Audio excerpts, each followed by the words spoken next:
boys and girls. I'm back again this week to read another book to you. And this time I'm going to read The True Story of the Three Little Pigs by Scieszka. That name should sound familiar to you. We read the continuation of The Frog Prince by him. You remember that story where the Frog Prince didn't live happily ever after? Well, this is the story of the Three Little Pigs told by the wolf. Remember Scieszka, he likes to write retellings of fairy tales in a funny way. So let's see the wolf's version of this story. Okay. Everybody knows the story of the Three Little Pigs, or at least they think they do. But I'll let you in on a little secret. Nobody knows the real story because nobody has ever heard my side of the story, the wolf's side. There he is. I'm the wolf, Alexander T. Wolf. You can call me Al. I don't know how this whole big bad wolf thing got started, but it's all wrong. Maybe it's because of our diet. Hey, it's not my fault. Wolves eat cute little animals like bunnies, sheep, and pigs. That's just the way we are. If cheeseburgers were cute, folks would probably think you were big and bad too.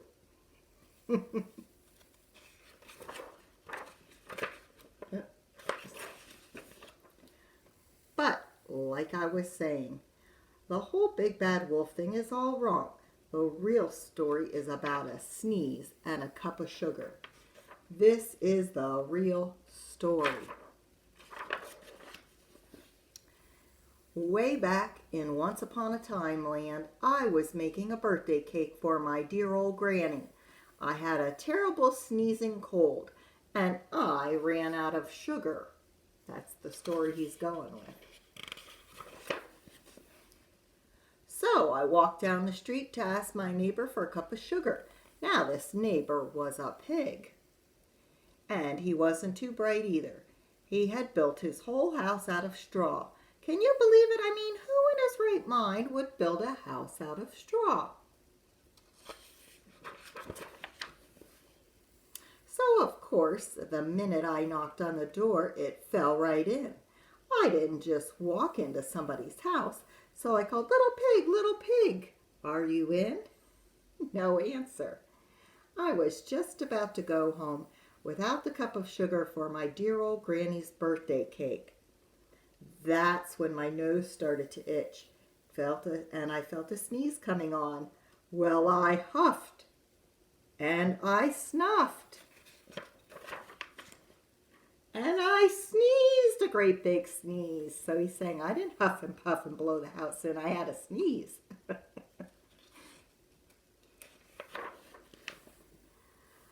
I was feeling a little better, but I still didn't have my cup of sugar. So I went to the next neighbor's house. This neighbor's was the first little pig's brother.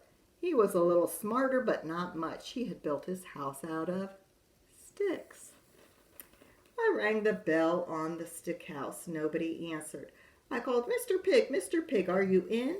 He yelled back, go away, wolf. You can't come in. I'm having the hairs on my chinny chin chin. I'm shaving the hairs on my chinny chin chin. Oh dear. I had just grabbed the doorknob when I felt another sneeze coming on. I huffed and I snuffed and I tried to cover my mouth, but I sneezed a great big sneeze, and you're not going to believe it. But this guy's house fell down just like his brother's. When the dust cleared, there was the second little pig, dead as a doornail. Wolf's honor. Now, you know food will spoil if you just leave it out in the open. So I did the only thing there was to do. I had dinner again. Really.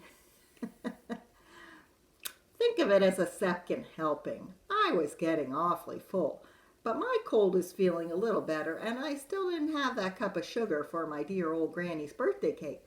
So I went to the next house, This guy was the first and second little pig's brother. He must have been the brains of the family. He had built a house of bricks.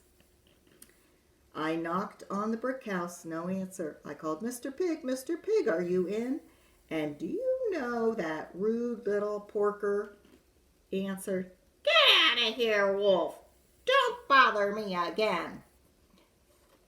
He's making up a pretty good story, isn't he? Talk about impolite. He probably had a whole sack full of sugar. And he wouldn't give me even one little cup for my dear sweet old granny's birthday cake. What a pig! I was just about to go home and maybe make a nice birthday card instead of cake when I felt my cold coming on. I huffed and I snuffed and I sneezed once again. Then the third little pig yelled, And your old granny can sit on a pin.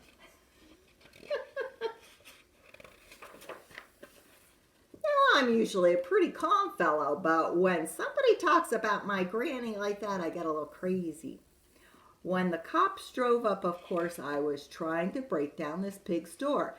And the whole time I was huffing and puffing and sneezing and making a real scene. So he's claiming he got angry because the pig insulted his grandma.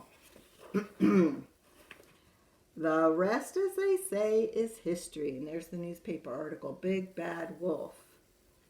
Wolf, all huff and all puff.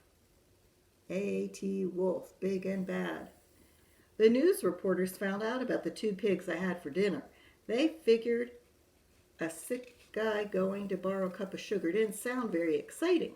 So they jazzed up the story with all that huff and puff and blow your house down, and they made me the big bad wolf. There it is, the real story. I was framed.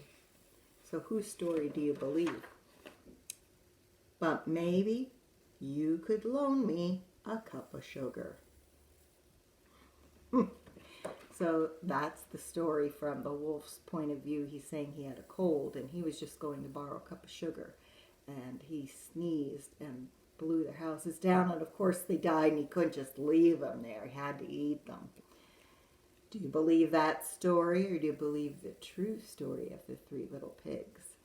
And that's John Scieszka for you and his rewriting of the fairy tales. I think his stories are fun. Do you? I enjoyed that story. I hope you did too. And I hope you enjoy the nice warm weather we're finally getting and you get outside to play. But I hope you also are doing your schoolwork and you're reading. Please keep reading, reading, reading. And I'm working on a special Bitmoji library class for you guys. I hope you'll enjoy the surprise. It'll be on Google Classroom next week. So get out, enjoy the sunshine, and I'll read you another story next week. Hugs. Bye-bye.